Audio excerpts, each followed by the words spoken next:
Welcome to the Friends and Rivals podcast.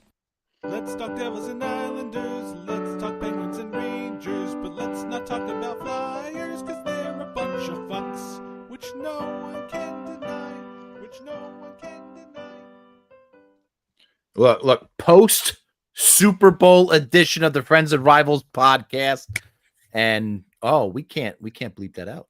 So we're gonna get fined a lot of money this episode. We're screwed. We are beyond screwed. We're fucked. We are. But welcome to the Friends and Rivals podcast, coming at you live and hot. And listen, the Super Bowl happened over the weekend, and there was no commercials that stood out to me that were funny. All of the artists that performed anything except for Lady Gaga, I had no clue who they were. Am I past the point where I'm just old now? Yeah. 100%. Is that it? You don't know who Harry Connick Jr. is? Did he perform something? Yes. What did he do? He was there? I'm gonna guess. He did some blues number. What? But we talking about commercials? At halftime? Or like after Lady Gaga, but before the game. I didn't even see the Lady Gaga thing. I didn't even know. Oh, okay. I heard people talking about it. I didn't see it. But was there stuff before the game? Was apparently. There was only a pregame show that lasted about 49 hours. How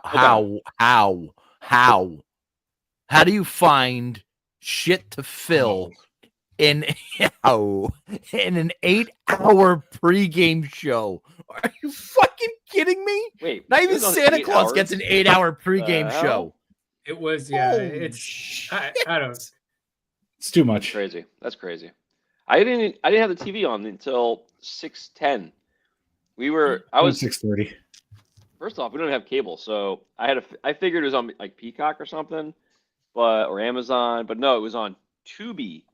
Because it was Fox, so it wouldn't. Yeah, so I found it on Tubi, which was good because it worked great. But I didn't have the TV on the whole day. I was cooking both pork and brisket, so I was basically just doing that all the morning. Tara was cooking sides and cleaning, and we had no time. I didn't even know there was anything going on. Why didn't you send us photos of that shit? That shit's like porn to us. I don't understand why you don't send us food pics more often when you do things like this. Okay, I'm kind of more like a porn is porn to me kind of person. But I'll send you. Oh, we're gonna live text. Live text. No, he's sending us a live text of his smoking meat. He had to. So you would think they plan out what they're going to show right on this pregame show, and they wait until closer to the show for the most interesting stuff, right? Okay. There was zero interesting stuff from 5:30 to 6.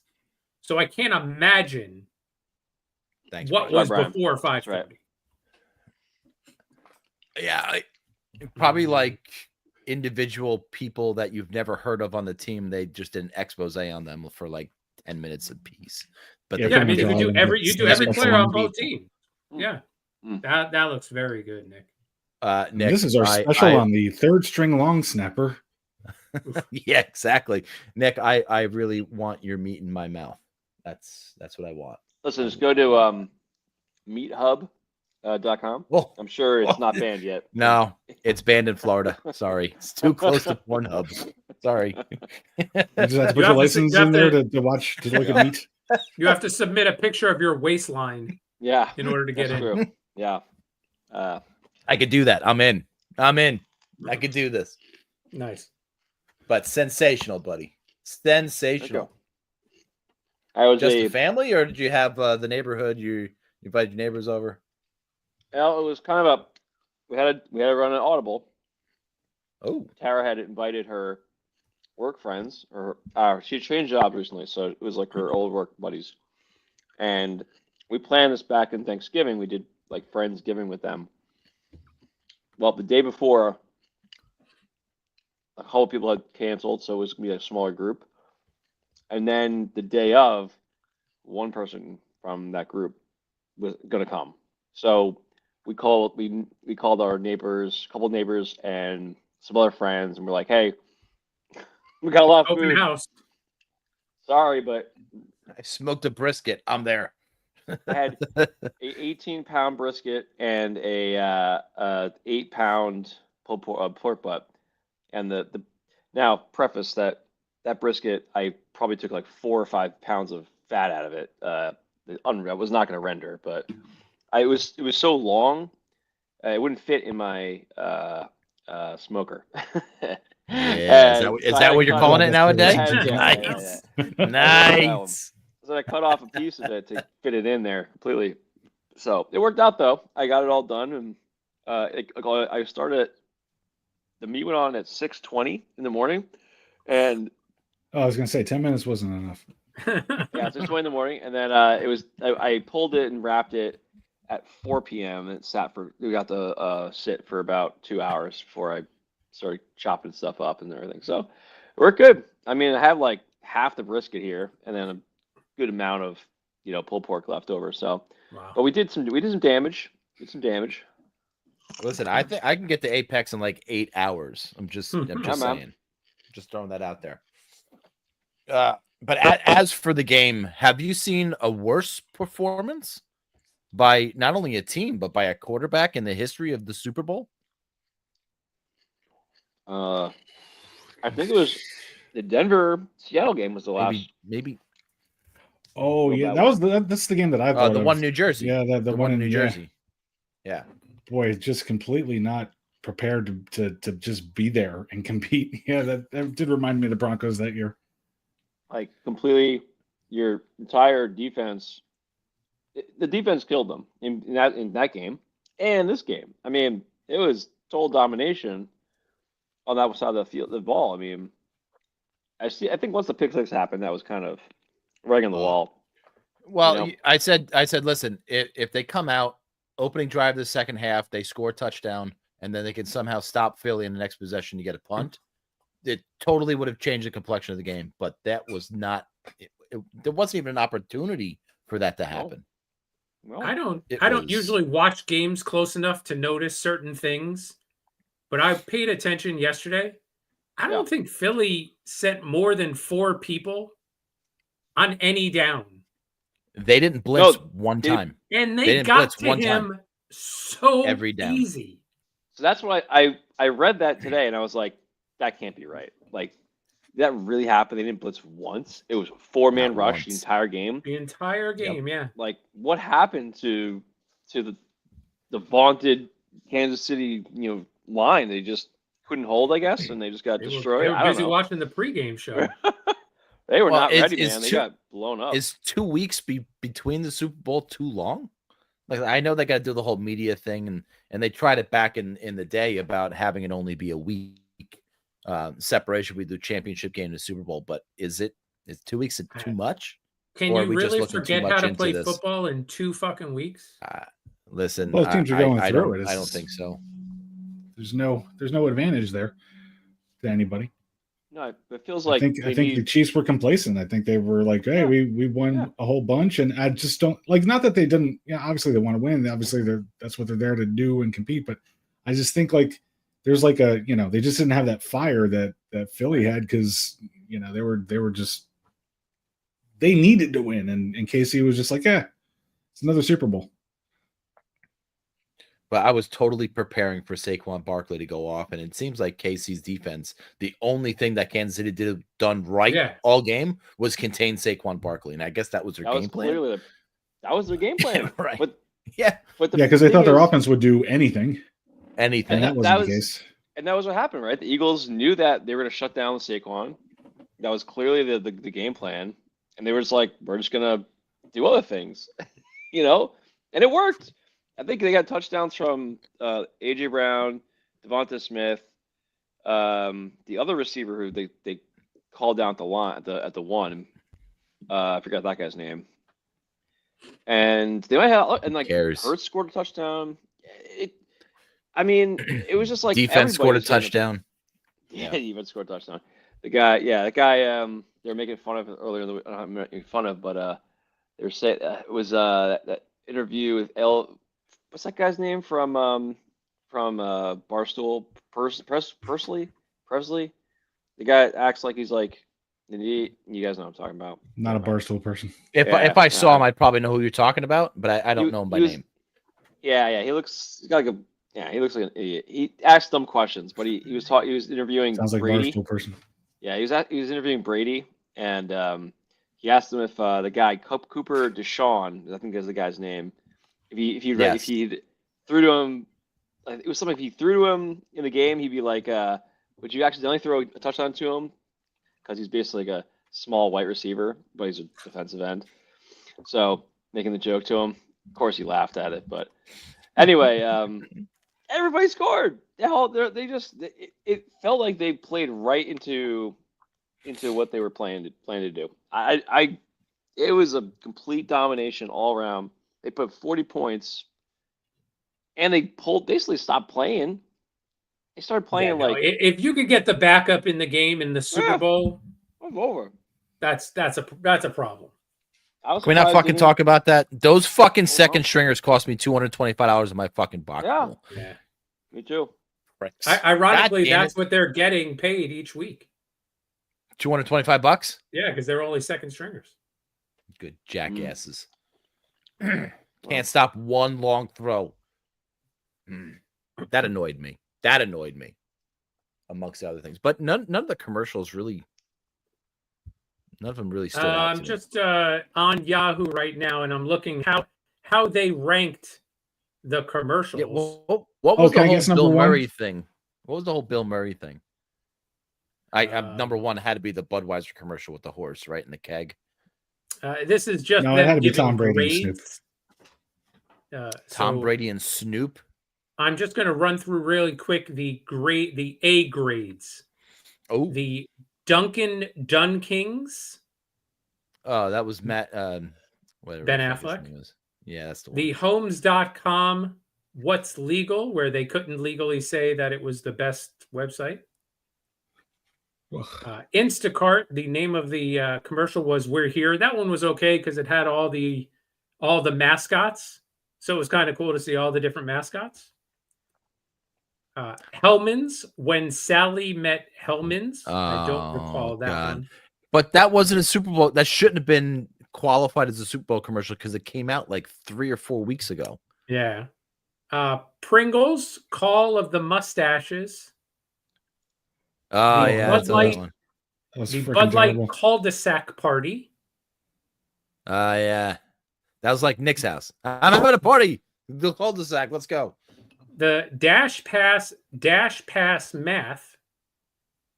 And then the only two that I would rank A's in my book, the Tostino's Pizza Rolls commercial with the alien, where the alien got crushed by the spaceship, and the kids were all. It was kind of and they were made me chuckle.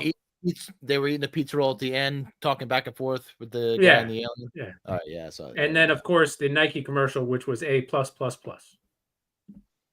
In your book. It wasn't A++ on Yahoo, was it? It was an A on Yahoo. But you gave it the extra pluses. I gave it the +++. Just because their attitudes. Excellent. First Nike commercial in the Super Bowl in a very, very long time. Yeah.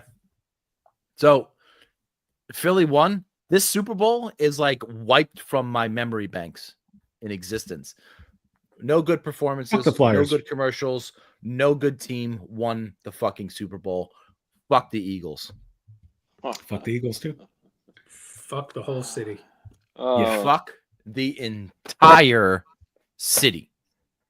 Except for not the Met last Friday night when Dream Theater opened their North American tour. But outside of that, fuck Philly.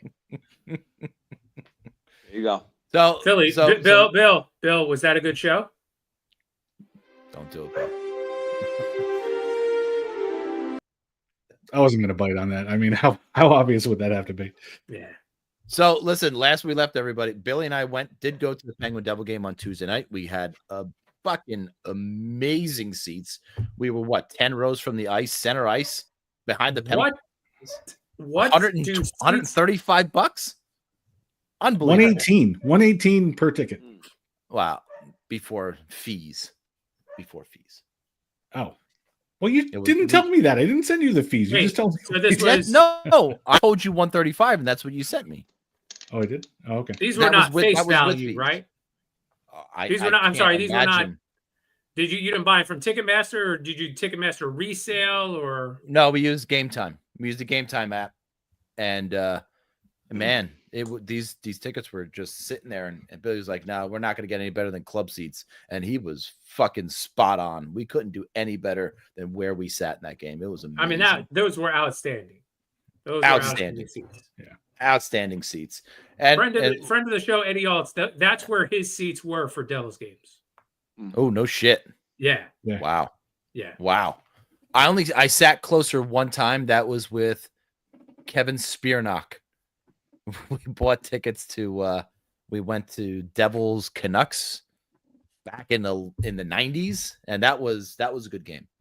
That was I did not have Kevin Spearnock on my bingo card tonight. Did you not? Oh man. Did not have it on my bingo card. Are you even playing then? My goodness. I have to say one thing.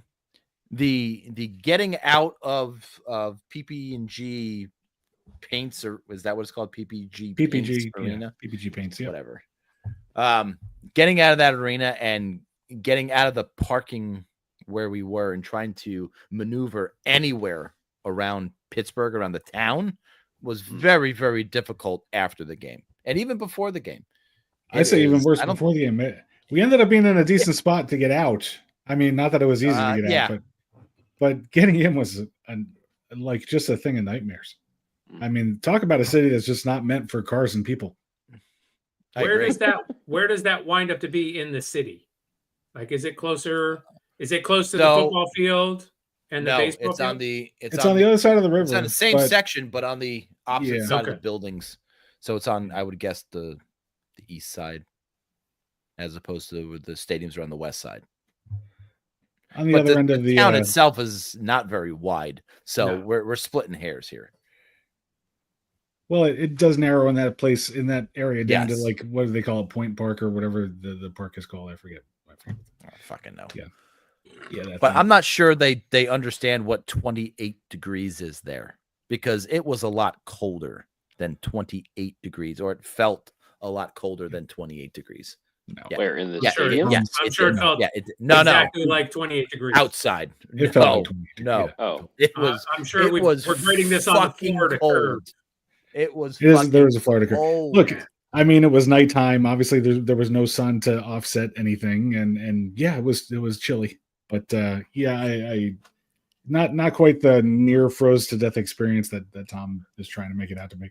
Well, listen, we got back into Billy's brand new Audi. Let me put my nose up and say Audi for Billy, who's a very schmoozy guy now. Right in his Audi, the heated seats warmed my tushy right up. Thank you. I'd like to introduce my new voice for the podcast now. An Audi driver. Stupid. But listen, Four Nations is upon us. We have a 2-week break in the NHL schedule. Thank fucking God that I don't have to talk about my team all that much tonight. Thank fucking God. I think we're all going to say that, except for Steve. It is. It's been a frustrating year because of all the losing. When your team is winning, fucking rainbows and sunshine. You know how happy Steve was the beginning of the season? He was on fucking cloud 9. That was fun. But listen, you still should somewhat be there because of where your team currently is. No. But look at we had practices today from all of the 4 teams, and I just want to go over some lineups that they're going to be throwing out there. I had Canada's full lineup. I don't see it anymore. Well, that's not very crap. But it looks like Crosby, Stone, and McKinnon are going to be a line. They finally get to team up. Yay! Wowzers! We can put this fucking bullshit to rest. And then you get McDavid with Marner and Reinhart. I'm not sure that you really need anything. The other ones, Point, Jarvis, and Marchand, and Sorelli, Hagel, Bennett. Which you're going to need him. You're going to have to roll. You're going to have to roll Yeah. 4 lines in these games, man. You're going to need. There's no all question of about them. it. 100%. On defense, Taves and McCarr, I guess you don't split that up, right? Morrissey and Parenko and Theodore and Drew Doughty, who's going to play. I forgot who he was replacing, but he's a last-minute addition to Team Canada's back end. And look, their number one power play unit: Crosby, McKinnon, McCarr, McDavid, and Reinhart. Some serious firepower, but they got to gel. Penalty. They got to gel. You're right. They do have to gel, but they were the guys. That group of 5 stayed after Canada's practice and were just talking about the game. Yeah. And that shows you probably dedication, and they want to at least gel. So all good things for that line. Speaking of which, and while we had downtime at the game last Tuesday, Billy and I were discussing something about your franchise's number one power play unit, and then have a bracket system to see who is the best power play unit franchise who played for the franchise. But there are things we need to discuss about the longevity of players on the team and other things. But that's something that I think we're going to do after the weekly WTF as a weekly thing. So we'll figure out what the power play lines up per team, and then we'll figure out the bracket system. That should keep us occupied for quite some time. But yeah, it keeps us away from top 5s, which some people like for some reason. Some people don't like for some reason. I don't know. I don't understand. but that power play unit, holy shit, is that lethal. And then Team USA lines. Listen, I really thought we were going to get a JT Miller with the Kachucks. I mean, that would have been, for me, a really tough line to play against, both in the offensive and defensive zone. So I'm not sure as to who's the coach, Tortorella. Yeah, I'm really surprised that he fucking didn't do that. Sully, dude. It's Sully. Right. Well, Yeah. Tortorella is part of Tortorella, part of the coaching. Yeah, but Tortorella is part of the coaching staff, right? They are close for some reason. Is Tortorella there just to be the bad guy? So they're like, you fuck up, you're gonna go. You gotta talk to Torts, and they're like, no, we're good. We don't want to talk to Torts. No. It's not even to yell at him. You just gotta talk to him. Like a human You just gotta being. talk to him.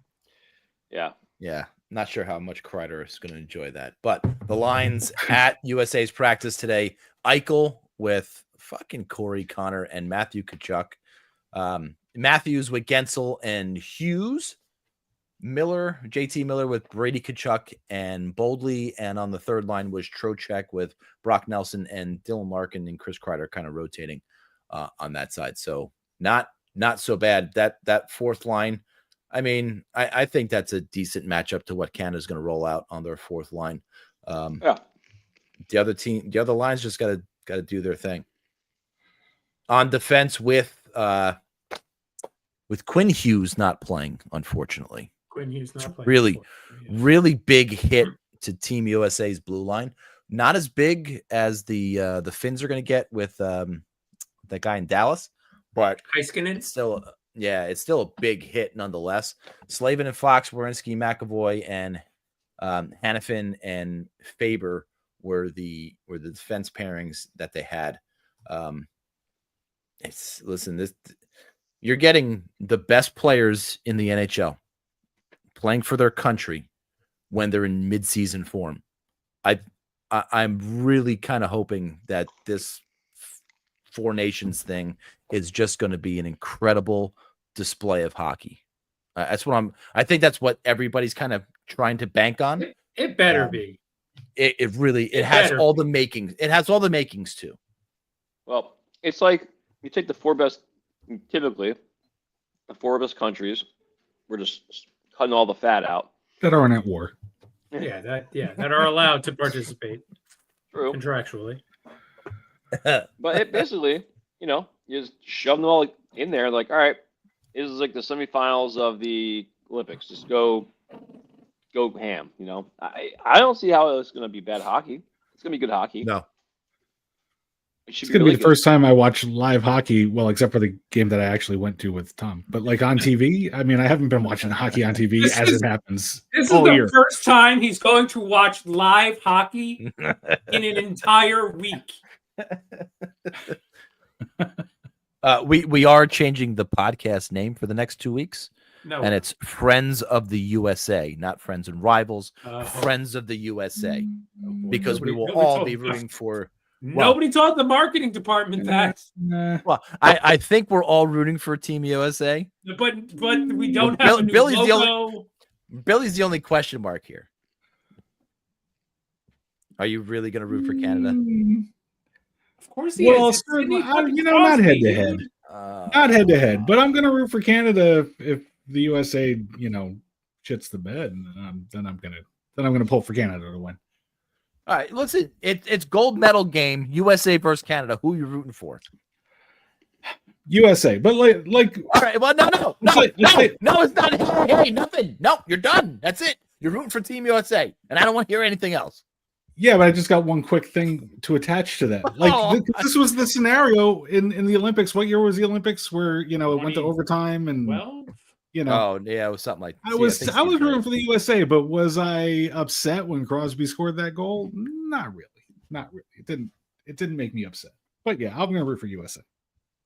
All right, then we can be Friends of the USA podcast.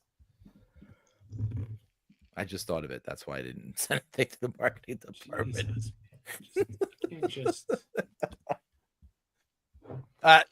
Sweden, Finland, they're both going to roll out really good fucking teams. This is not none of those games are cakewalks. All of them are going to be very intense, very skilled hockey games. Do Finland, Sweden have a shot? I think Finland more than Sweden, in my opinion, but I could be wrong. Everybody got a shot. Like when you're narrowing down entire nations to just an elite roster of 20 players. They all got a shot. That's the beautiful thing about it. That one Finland line scares me though, with Aho and Rantanen and Raquel. That could be a really, really dangerous line. And Aho just, he just seems to play really well in these games. So I mean, Finland's gonna be tough to play, just like the Swedes, but they're they might be more physical than maybe Canada. Canada's lineup looks pretty okay. I think that's where the U.S. has their edge, though. I think they definitely can. They're going to have to be more physical with that team, and that's typical. I feel like in the U.S. Canada, relationship, we're always a little more physical than they are. We have to be a little more. They're a little more skilled than us, but I think it's going to be interesting. So we play Finland start, so that should be, I think, U.S. Finland is on Thursday. The day before Canada and Sweden on Wednesday night. So be interesting to see those opening games and see what the teams look like. Yeah, and look, I don't know that you can judge it by their first games. I think there's going to be a rust. I still think there's some gelling that needs to happen. Some line rotations definitely going to fall in there. But overall, I get what you're saying. But I don't think you're going to see it that first game. But they got to pick up real fast. Like Saturday, everybody's playing, and that's the game 2. Monday night's the game 3, and that's it. The top 2 teams are playing on Thursday, the following Thursday night. So that's it. There's not a lot of time. You have 3 games, and you're in the championship or you're not. So you got to be top 2 team. They got to figure out real fast. So we'll see. Be interesting to watch. That would be. I don't know necessarily what's going on this weekend, especially for Saturday, but if we can, we do a watch party on Saturday night. I don't know if that's even possible. Nobody's watching us. Yeah, Monday night. You're right. Monday night's Sweden and US. Well, yeah, I gotta talk to you. I gotta talk to everybody about Monday. I'm not sure I can. God! I know. Yell at me. God. My God in heaven. But listen, right. I'm finally. I wasn't excited for the Four Nations as the. Is that spectacular work? Is that spectacular? What Nobody notices. Nobody notices. How the hell did you do that fast? Oh my God! Wow! It didn't come through. Well, where you were pointing wasn't where that was on my screen, so Yeah, that's it's why. like- there. I know. Yeah, for you maybe. Right there For in us, the it's upper like right-hand maybe it's corner. like top right. Yeah. Where it is Oh. all the time. I absolutely love that. See that? Really? Just fucking did that? The How marketing do you do department this shit so fast? is lightning quick.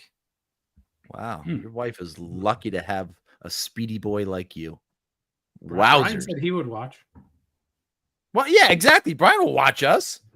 And by the way, I asked Brian to join the weekly WTF segment so everybody can meet him. All of our other listener could meet him, and he declined. He didn't want to come on. You know, I was thinking about that the other day, actually. So, episode 100, we had a guest.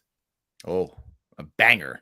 We're at episode 181 right now, if my math is correct. 182. So my math wasn't correct. Maybe Brian becomes our episode 200 guest, and we really show What? how downhill. It really just shows how What? downhill the show has gone in the last 100 episodes. That's like sliding, like chutes and ladders when you were just about to win, and then you got to get the way- chute that took you all the way back to All the the way to beginning. the beginning. Yeah. Oh my god! I don't think that. What's that's gonna the happen. significance of the 200 in Brian? Is that like his height in millimeters? What is that? Ouch. Yeah. I've never met him. I just hear how short he is. I don't know anything. Oh God, you're going to be so amazed. You're not wrong. You're definitely not wrong. You're definitely not wrong. But the Canada Sweden tomorrow night. Nick mentioned before. USA Finland Thursday night, and double dipping on Saturday. Finland Sweden USA Canada prime time 8:00 on ABC. Oh, I can't wait. I can't wait for these games to start. My brother Chris will be in Boston Monday night for USA Sweden. So Wow. he definitely gets to go. He's definitely going to see a banger of a game.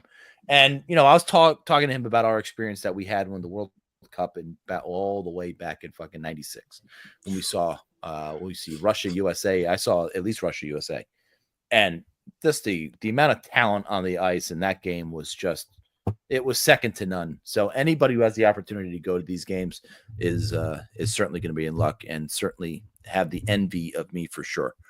But very excited about the Four Nation, and this is way better than the fucking All-Star game. Way better than the All-Star game.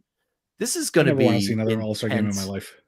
No, sadly, you are going to get one next year. Because the NHL makes too much money in the sponsorship to not do that, and that's why our salary cap is going to increase as much as it did. So you're definitely, unfortunately, going to see. If they keep one camera on Tate McRae dancing the whole time instead of just between periods, I might watch. So I was on social media today, and Good I happened to come across a Tate McRae video, and it was a Tate McRae video of predicting the final score of the Super Bowl. She fucking nailed it. How do you nail 40-22? But she said 40-22 final score, Tate McRae. Right. And I'm sure it wasn't goddess posted so smart. after the game at all. So smart. Sure. So smart. Yeah. And eliminated. Hey. So smart and eliminated. Not once, but fucking twice by you curmudgeons. That's right. Idiots. One day she's gonna come on the podcast. And you are gonna have to tell her that you didn't vote for her and you voted for somebody else. Here, this will be her on the podcast. Ready? Can your vagina be too wet? 100%. And here's how. Yep. Oh, I agree with that 100%. 100%. So we're excited. You're excited. Let this be your home for everything USA next week. We will try not to talk about anything other than that. It just depends. Let this be your one home for Four Nations. Yes, I love it. All right. We're gonna go take a ride on the metro. And shockingly, I am not going first. Shockingly. It is. Yeah. Listen, the way this team's been playing, it's just been a roller coaster all year. And we even lost to you guys. So, I mean, even though you go first, We still lost to you. Yes, you did. Yeah. Oh, this is going to be a super quick. We're 35 minutes in. Who needs to really hear about the Penguins when they're going into break? Crosby got hurt against the Devils. We had a wonderful time watching the Devils eventually beat the Penguins in several rounds of a shootout because God knows they don't have anybody on that bench who was ever going to score a freaking goal.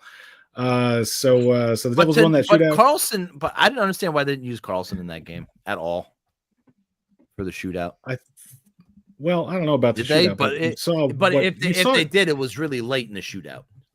Can I just tell everybody that, sometime maybe in the first period, maybe early second period, Tom was complimenting Erik Karlsson's play. He had such a great start to the game. On cue, he lets a breakaway just go right by him. Literally right on fucking cue. To that point, then he proceeded really well, to give the puck away 1,100 more times during the game, and the goals that the Devils scored in regulation were on him. And so forth. So anyway, they lost that game, but they have won a game 11 weeks in a row now because they did without Crosby when Crosby was hurt in that Devils game, and without Crosby, without Malkin, they went to Madison Square Garden and come on, how do you lose to them at home in that situation? Inexcusable. So the minor league Penguins plus Brian Rust, Erik Karlsson, Chris Letang, and Ricard Raquel.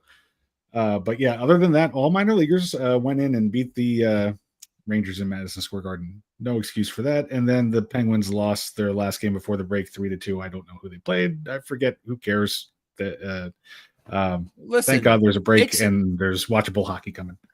You got to take some solace into this, even though your team may not make the playoffs. Every night they're playing hard. They're playing hard.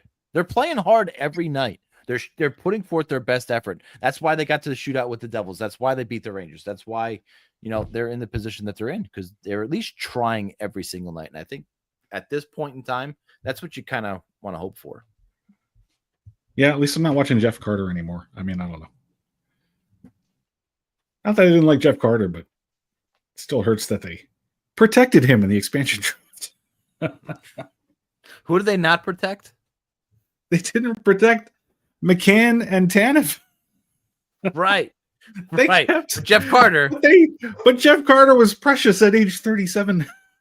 No, but didn't he have a no move clause or something like that? If he had a no move or no trade, then you're exempt from that. Yeah, I don't. So I'm not sure if he did or he didn't. We don't need to dredge that up. Let's move on to whoever's shitty team is next. It's the Icelanders that are next. Oh, we just you leapfrogged us by a point.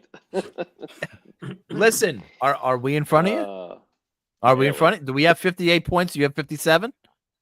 Then you go now. Yes. Then you go. Okay. Then you go now. Okay.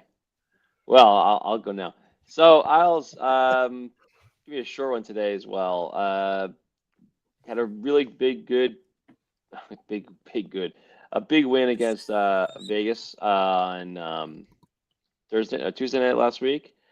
2-1 win at home. Isles played like best they could do.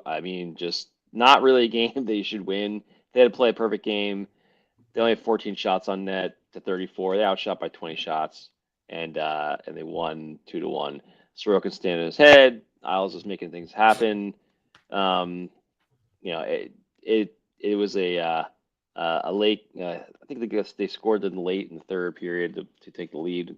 Brock Nelson's had a nice. I remember it was a tip in, but either way, they had to play perfect to beat this team. That's sometimes they're starting to really hit that wall of them. They've been really playing really well, but it's starting to hit that spot where they're going to have a hard time. We don't have Barzy for. Seems like it might be about a month and a half. It sounds like Barzal might be out for. There was a report he had a minor procedure on his kneecap, and sounds like 6 weeks is like typical recovery, but it's all like we'll see. So he's out for a bit. Obviously, we have a lot of new guys on the defensive side. So next couple of games, so we played a couple nights later. against the Winnipeg in Winnipeg as part of the first night of a back-to-back, and they played really good against Winnipeg. It was very close. They couldn't quite nail it in that game. They were ended up they were down 2 goals, scored in the third, and almost came back, but it's a little too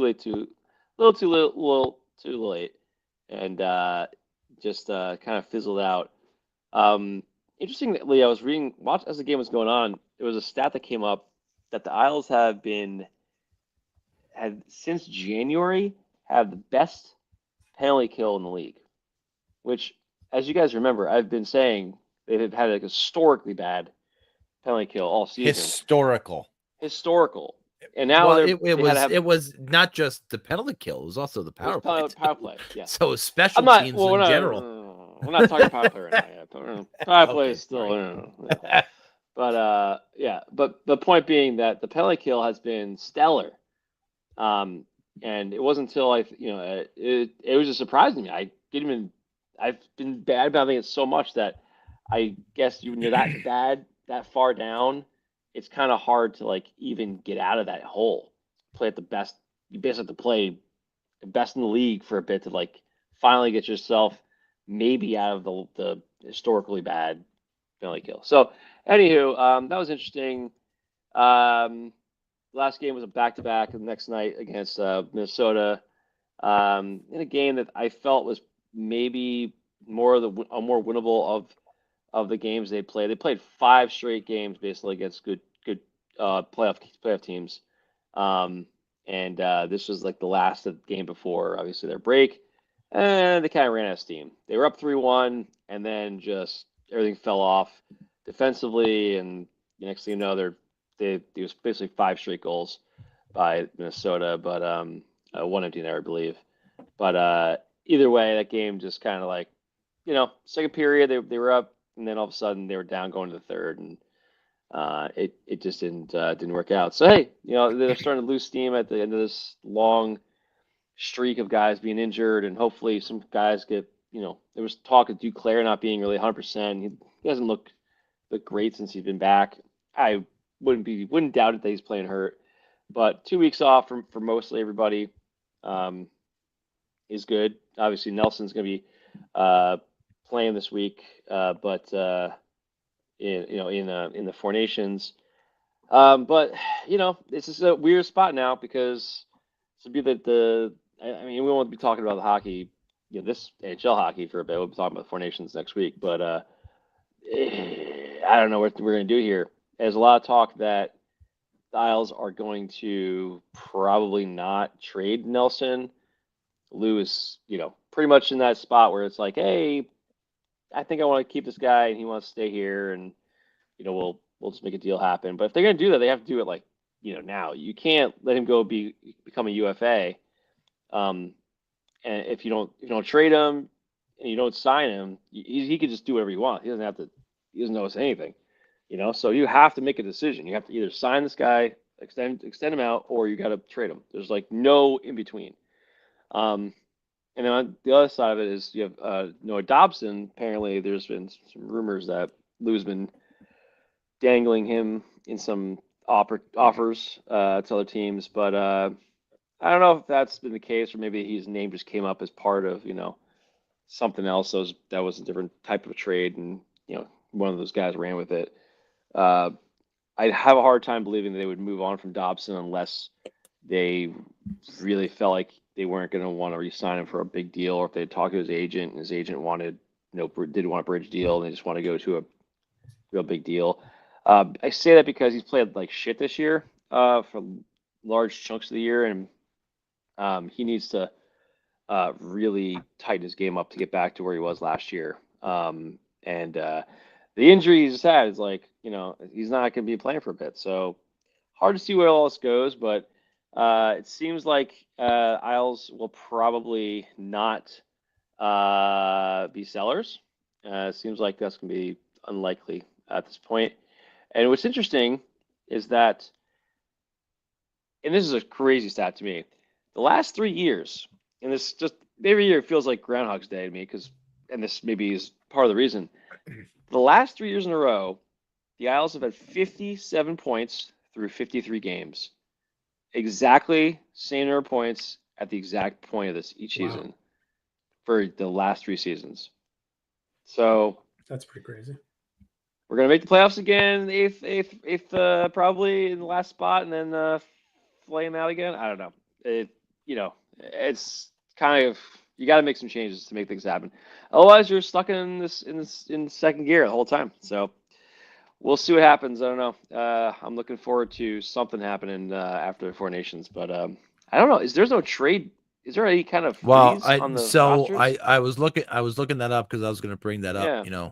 You're talking about 1, 2, 3, 4, 5, 6 teams, right, between Ottawa and the Islanders, each separated by 5 points. So any one of those teams, Ottawa, Detroit, Columbus, Boston, Rangers, Islanders, are definitely in the playoff hunt. I think the line is Montreal. And down that at this point, I wouldn't consider them to be in contention, but you never know what the second half is going to bring. And if you look at something, when they come back from the break, they have 16 days prior to the March 8th. Is it 8th? Trade deadline this season. There is no trade freeze during this 2-week break. So if you're a GM and you're going to make trades, here's your window. I think the last minute deals coming in on the March 8th deal on deadline day will be plentiful, especially toward the 3 p.m. deadline. I think it's going to be a dull day leading up till then, because I think a lot of action is going to happen in these 2 weeks between general managers and getting the teams ready to just start and hit the ground running as soon as they come back from this 2-week break. And that's where you want your teams to be. I was really nervous about the Rangers' last game in shifting gears and talking about the Rangers now. In that last game Saturday against Columbus, because they had just. Hey, Nick, were you done? Because he just fucking steamrolled you there. No, I'm paying attention to him. I'm not steamrolling him. I can just read. I can read the room. You don't get to 182 You don't get to lead 182 episodes without reading the room, Steve. All right? Just making sure. But you didn't want them to me, Steve. You didn't want them to hit the break just like walking or going through the motions. And it seems like that's what they did again, and it's no disrespect to the Penguins. They played a hell of a game. They played hard that game, and it was the reason why they won. And the Rangers didn't play hard in that game. They barely showed up in that game. And I was praying that wasn't going to happen against Columbus on Saturday night. And thankfully it didn't. They played hard against Columbus and they ended up winning. And you look at the week schedule, the week last week, 2-1 on the week, only losing to the Penguins in a winnable game, you could say. But they beat the Bruins, they beat the Blue Jackets and the Penguins. But the weirdest thing of the entire week was, Igor Shesterkin gets bumped by somebody in the crease against the Penguins on Friday night, and he hurts his wrist. Sounds eerily similar to what happened to Crosby. And he gets put on IR, and it's announced on Saturday that he's not going to back up Quick, and Quick was always going to play on Saturday night. He wasn't going to back up Quick, and they were going to have Garand up. So did they just say that he's hurt for that so that nobody would question why Garand was up and not make a big thing of it? Or is there something more to this than him being hurt? I mean, because just announcing that he's hurt and he's going to be out for 2 weeks. All right. You really didn't have to tell anybody that he salary was hurt to begin with. And he said any sort of salary cap implications? Zero. There's zero salary cap implications. There is no money that they're going to, in fact, they're losing money while he's on IR in these 2 weeks. So they're not losing. I'm sorry. They're not incurring any monetary value. So, all right, you're going to be off for 2 weeks. Even if he was hurt, you didn't put him on IR. You just bring up Garand and say he's the backup tonight. We're giving Shesterkin an extra amount of an extra break. Right. That would have been sufficient. I don't know that I understand why they announced it and said he's going to be out for 2 weeks. Is it just because they have to because he's hurt? Whatever. The next listen, when they come back from the break, they got a bunch of road games, but they are all winnable games coming off of the break, and they got to be ready to hit the ground running. If they want to make if they want a playoff spot, they're going to have to hit that ground running. And look for Zibanejad to have a pretty decent Four Nations. He came into that Four Nations on a hot streak. In fact, player of the week for the Rangers this week was Mika Zibanejad. And thank God. And maybe we'll get more of that player back. But the way that they have the lines configured right now, I get things are working with Miller and Panarin and Zibanejad on a line. You did split them up toward the end of the Penguin game to at least try to jumpstart your lineup. But I don't think you can put all of your eggs in that basket and put multiple centers on your number one line. I think you have to have consistent depth on your centers, at least with Zibanejad and Trocheck and JT Miller, each centering their own line, so you get good depth. I just can't see Johnny Brodzinski, even if you do make the playoffs, being your third line center, and your team actually doing something. I just can't see it. I'm sorry. Episode 182, and I'm just reading the room here, so let's shift gear and start talking about the Devils. So listen, the next 2 weeks, we'll see if Drury has anything up his sleeves to make any moves. There was talks about Puljujarvi, who's off waivers, and I think that contract's going to be terminated from the Penguins. But Puljujarvi is not somebody that you're looking for right now. You're looking with somebody with a little bit more skill. Well, maybe not skill. Puljujarvi is a very skilled guy. He just never got it in the NHL for whatever reason. But I hope Drury does something in the next 2 weeks to bolster the lineup to make the push. And then you got 7 games before the trade deadline to see if your lineup works. And if it doesn't work, you sell off. So the next trade in the next 2 weeks could be good. And then the 8 games leading up to the deadline, you really want to see what you got and know if you're sellers or you're buyers. And that's what teams like the Rangers, teams like the Islanders, teams like the Canadians, and everybody else who's in that position right now are going to have to utilize in order to find out where they are. With a team like the Devils, Steve, you guys don't have to worry about shit like that. You're firmly in the playoff spot, but you're not going to lose your playoff spot. You're 8 points up. True. On the next closest. They still have worrying to do. Worrying. 10.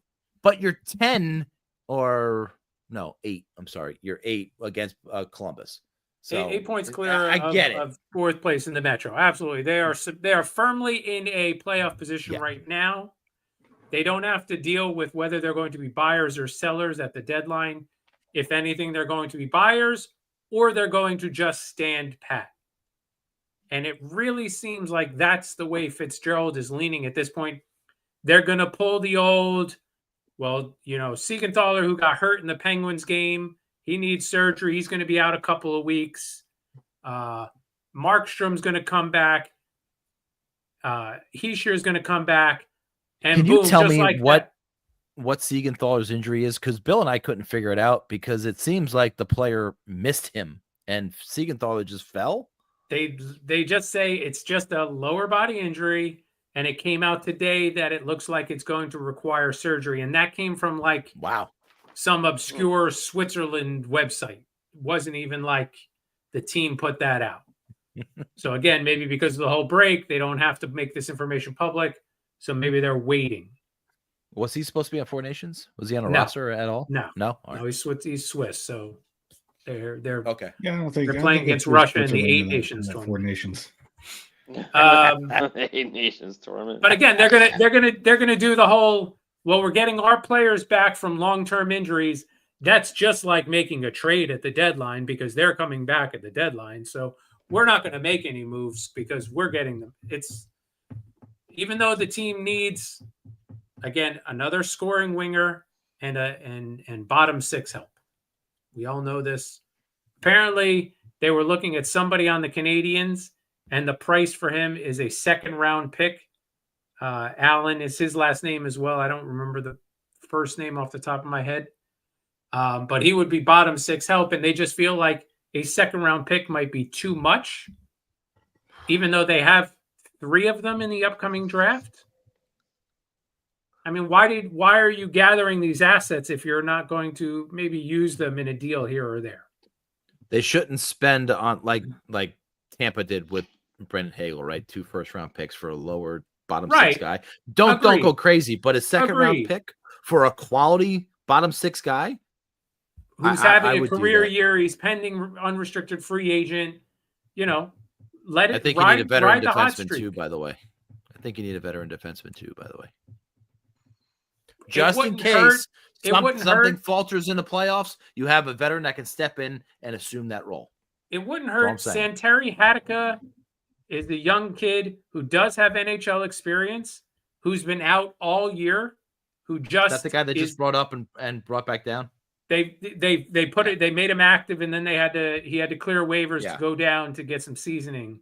So it's not even like a conditional assignment. He passed through waivers, so he can play down there to get some games. He's a big body, and he knows how to play defense. You know, he's not going to give you anything on the offensive side of the ice, but they don't need that. But he's better. I think he will be better than Brendan Dillon towards the end of the season. Maybe Dillon, you know, they can shuffle them both in and out of the lineup to get Dillon some rest leading into the playoffs too. What is this kid, a young kid? Yeah. He's like 23, 24 years old, but he's got some games in the league, so he knows the game. Over the last 7 games, they've just been alternating wins and losses. So something needs to change with this team, because just doing that the rest of the year isn't going to strike fear in anybody come playoff time. As we've talked about, the victory over the Penguins saw Hala come back into the lineup, which was nice to get him back. 7 rounds of the shootout. They blew a 2-game lead pretty much on cue from when Billy sent the text about when are the Devils going to have a bad period in this game. The next 20 minutes led to the Penguins scoring 2 goals to tie it up. They followed that win on up with a clunker against the Golden Knights Thursday at home. Nemec getting back into the NHL roster just did not make a strong case for him to stay. Jake Allen got the start in net, even though they had Nico Dawes in the starter's net during the pregame skate, the morning skate. They had him in the starter's net, but then they switched it up at game time. And I don't know if they were trying to trick anybody or trying to, you know, change something up with the vibe of the team, but that didn't work. They gave up 40 shots on net in that game and only registered 15. They basically were outshot in the second period for the whole game. They gave up 17 shots in the second period. They only took 15 shots all game. So the Golden Knights outshot them in the second period alone. And they finished up the week with a 4-0 victory in Montreal. And you would think, hey, great, 4-0 sounds amazing. But if not for Jake Allen, this game would have easily been 8-4 Canadiens' favor. He made some remarkable saves in net and just continues the now 10-game win streak in Montreal. Like Tom said, 8 points clear of 4th place Columbus, 10 points clear of the Rangers with 2 games in hand on them. They're really the team I'm more worried about leapfrogging us than the Blue Jackets. The Rangers have 2 games in hand. The Rangers have 2 games in hand. Yeah. They have 2 games in hand on the Devils. Yeah. Yeah, but you got to win those games.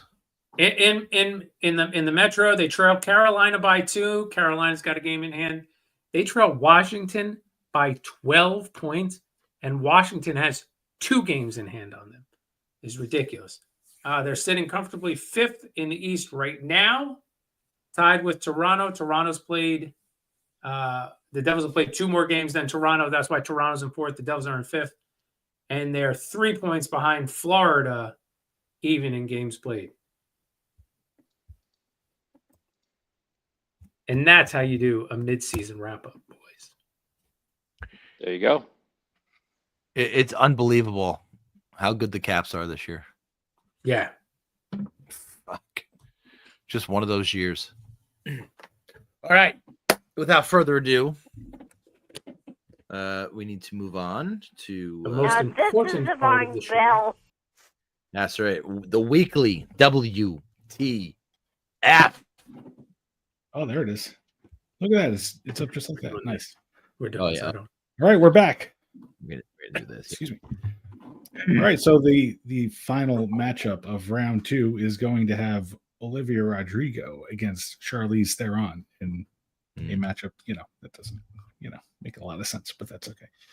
So we're back to Tom had mentioned enjoying her. I think that it was a Grammys. I think the dress that she wore there. So we definitely made sure to get some Nice job. Grammys dress shots in there. God bless. God bless. Yeah, let's be topical. Yeah, that's definitely top. Two of them. 2 shots of the dress. That's even better. Yes. Yeah. Yep.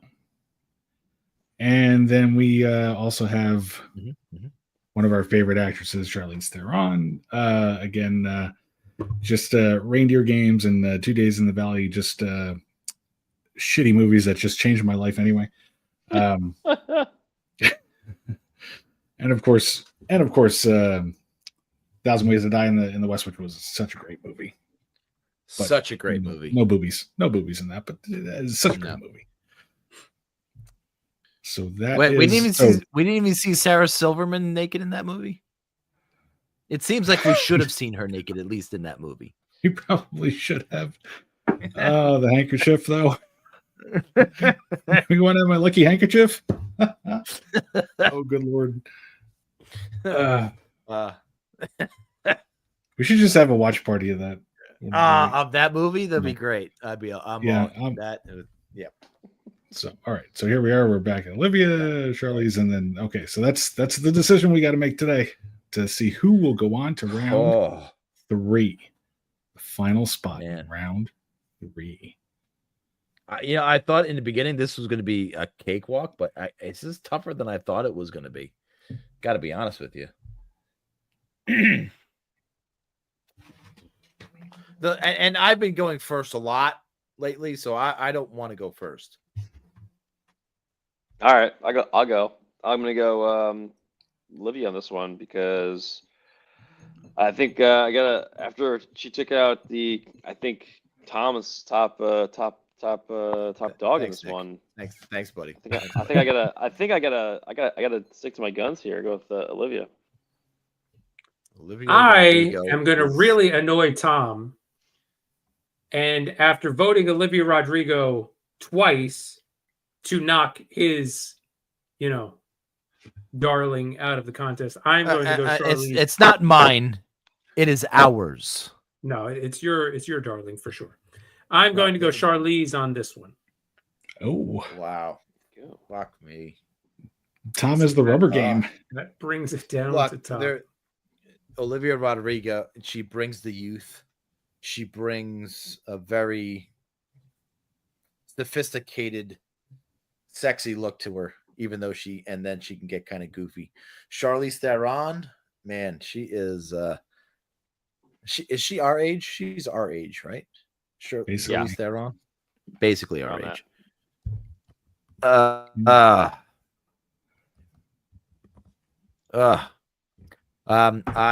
am lost for words here. Yeah, I just listen. There's a lot of things that pull me Charlize's way. Billy mentioned the movies, and even I'll throw in the Italian Job in there. She was great. Oh, in the yeah. Italian Job, smoking. Yeah. But Olivia Rodrigo, she beat Tate McRae. You schmucks voted for her. So there's lots to consider here. But in all, I think. Well, Tom, just Tom. I'm getting. Just think of it this way: it's the whole thing is up to you, and it's the biggest decision you've probably ever had to make. So just relax and just ever. Oh ever? Yeah, ever. I don't know, ever for sure. Not sure ever, but listen, if Tate McRae is not going to be in here, then Olivia Rodrigo needs to advance. So that's it. You want her to lose to the best. Yeah, sometimes there's a comfort in losing to the best. Yeah, I couldn't agree with you more. I'm not saying that she's going to win, but I would have taken Nate or Tate McRae over both of these people. But and you would have took somebody named Nate, apparently. And Nate. Yeah. Nate and Tate together. Nate and Tate. Woo woo. Nate the Tate. So your official vote, again, if we're hearing this correctly, Yeah, was Olivia for Rodrigo. Olivia Rodrigo. Yeah, no doubt. And, Listen, if he and would have Brian gone, voted for Charlize Theron. I see. if he had And look- joined the show, he would have gotten a vote. Yeah. He didn't. He decided he would've- didn't want to come on the show, so that vote is. And then null I would have and been the tiebreaker. Oh my god! I know. We would have had I a think little I think we debate know going which on. way Billy would have gone. Which way would I have gone? Do we? Tell me. I'm not sure. I'm not sure we know. No. No, listen, in Billy's adolescence, he dug some chicks and they got him to where he is today. But the chicks today, he likes probably equally as much. So I don't know. I don't know. No, I'm not sure he would have picked Charlize Theron. I can't really. Would have I really been. can't. I can't get anybody. Yeah, she's one of the all-time ones for me. Yeah, that's but All timer. Oh yeah, All timer. So what is the matchup next week? well, we What is got to our reset. final- what is- who's round our- three? What? Yeah, is our final four let's go is back. what? What do we got? Yeah. So we got uh, Charlize Theron. Olivia. Who are the Stacey's matchups? mom? Is it left, left, right. left you is do the matchup, cross, and right is the cross matchup? Yes, we're going to cross. multiplication. We're Yeah, going what to are we cross doing multiply again. So it's going to be Stacy. Do we reseed here? Stacy versus Stacy's mom, Oof. and Sydney Listen. versus Olivia. Listen. I am Okay. listening. Okay. Yeah, never mind. Like, Hey, I Bill, got it. Bill, listen to this. I know who's in the finals already. Bill, are you listening? Bill, listen. Bill, just listen to this. I've been trying to listen. Oh, that feels better. Nice. All right, let's go to the state and Steve's stomach. And this one is going to bring us to the year of our Lord, 2019. 2019. Please go to May 29th.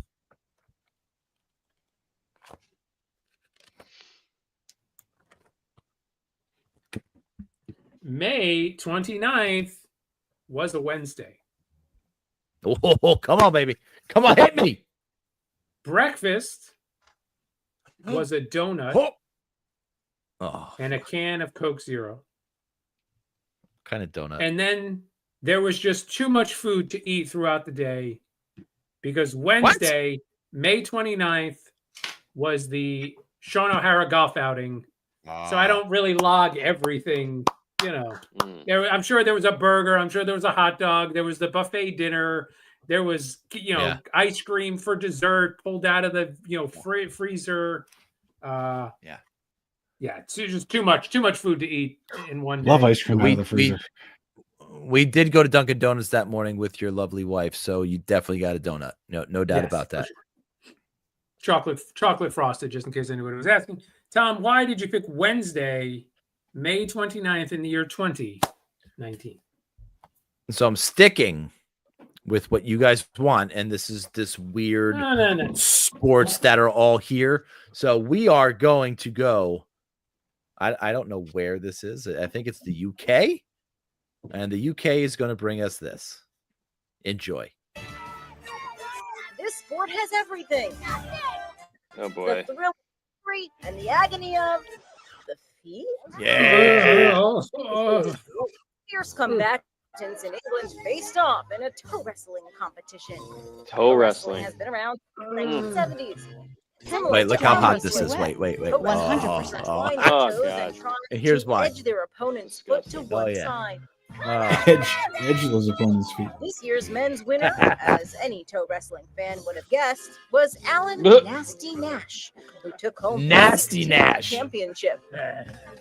Nash was kind of gracious in victory, Why is saying he- of is that his opponent flag? Woodruff, He's getting What a better. weenie. The kid's coming on. A couple of years, he might be good enough. in the women's division, Lisa Twinkle Toes Shenton prevailed. Twinkle toes. Nice footwork, Lisa. And rest assured, these feet are screened for athlete's foot. Quack, quack. Elsewhere in England, a cheese rolling competition. We're not going into cheese rolling. So that's what happened May 29th, 2019. Toe wrestling. Yeah. Times a three. Oh, yeah. You can never. This is the one you can do for sure. Where does he come up with this shit? It's so disgusting. The very agony long. of defeat. Yeah, that was totally worth it.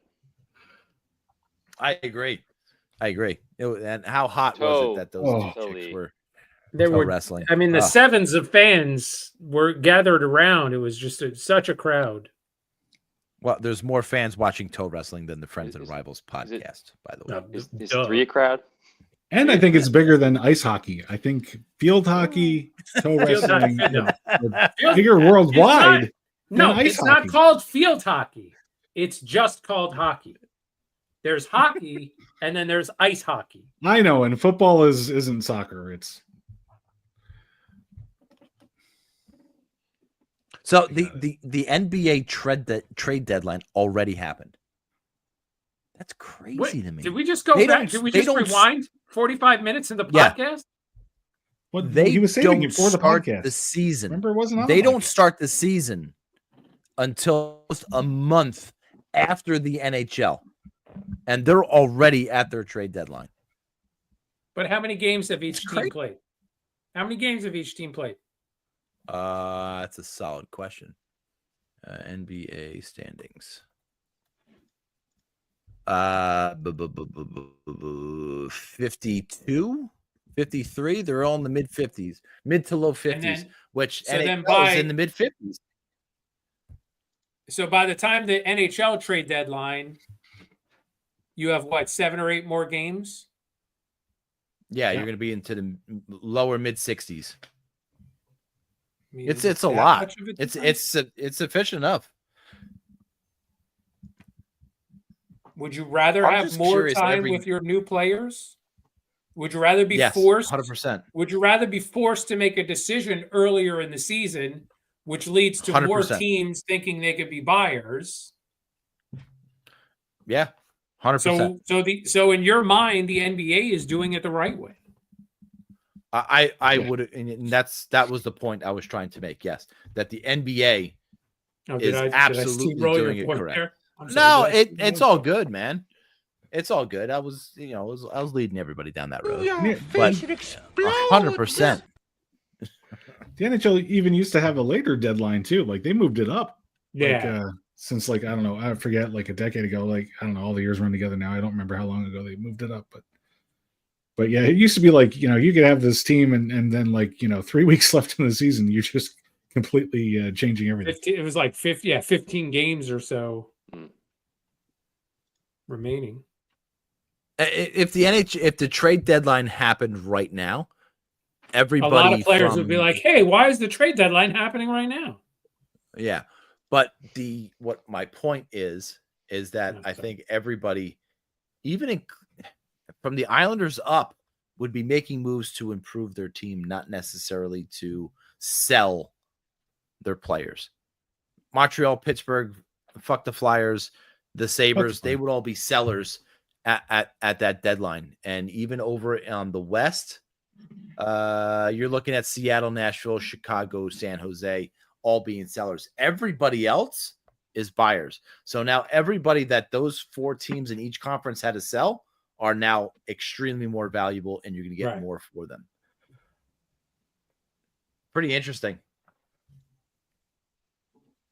So it's about 10 to 12 teams in each conference are now buyers. Yeah, and you get about what? Even at the current trade deadline right now for the NHL, you get what, about 20 games? Yeah. Plus or minus. About 20 games with that new player on your team to try and gel and hit the playoffs and hit the ground running. Is that enough? I think that is plenty in the NHL, and the NHL shouldn't adapt to an earlier trade deadline, even though the NBA's is early. The NFL's is still considerably early, in my opinion. I don't even in October, right? Does Major League Baseball even have one? Oh, is there a trade deadline in MLB? I guess. But it's weird because MLB doesn't make as much fuss or have as much movement at their deadline as the other teams combined. It's just not even a comparison. Interesting. Very interesting.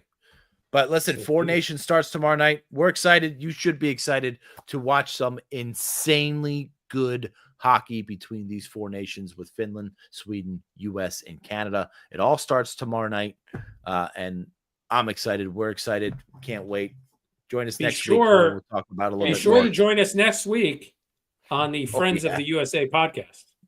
Friends of the USA podcast for the next 2 weeks. Broadcast. That's what we are.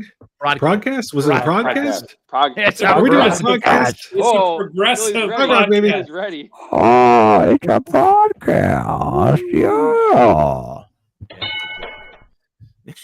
Ding, ding.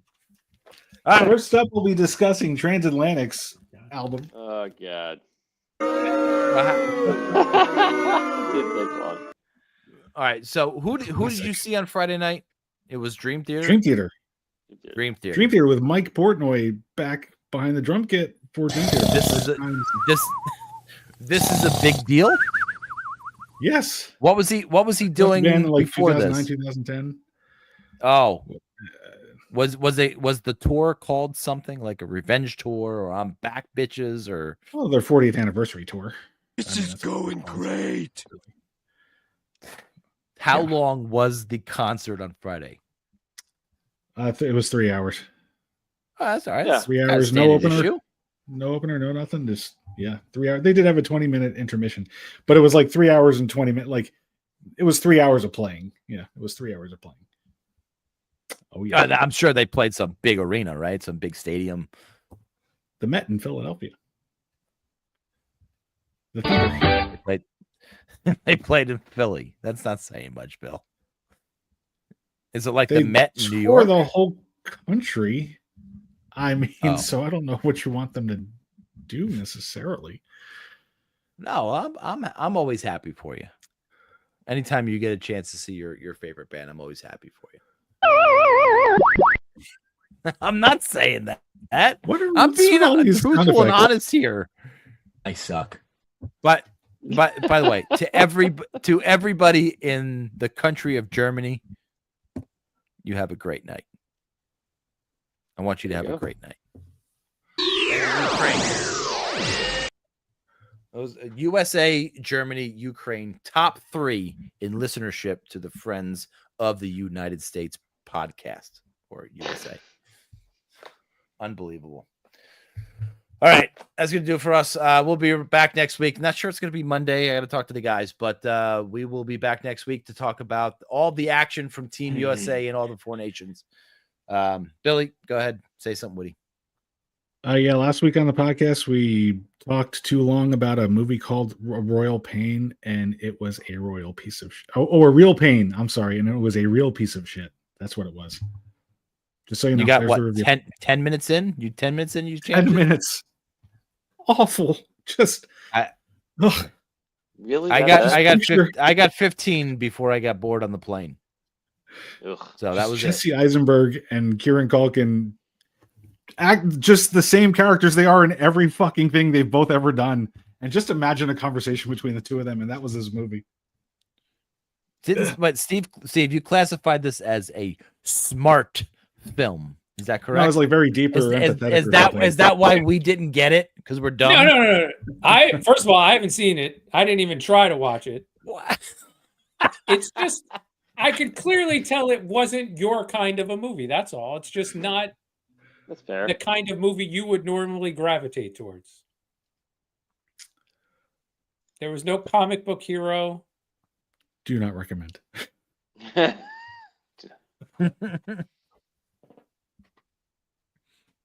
Well, give us another one that you would recommend that we could watch this week. And what, on the spot just now like this? A good movie? No, I was talking to Steve. Oh, okay. I see your hand on the fucking board. I'm not. You're gonna just. I don't know, a new movie that you would enjoy. Sure. I would have to. You'd have to give me more time. I don't know. My friends and rivals. Flyers fuck, flyers fuck, flyers fuck off. Flyers fuck, flyers fuck, flyers fuck off. Guess I got to redo that one too.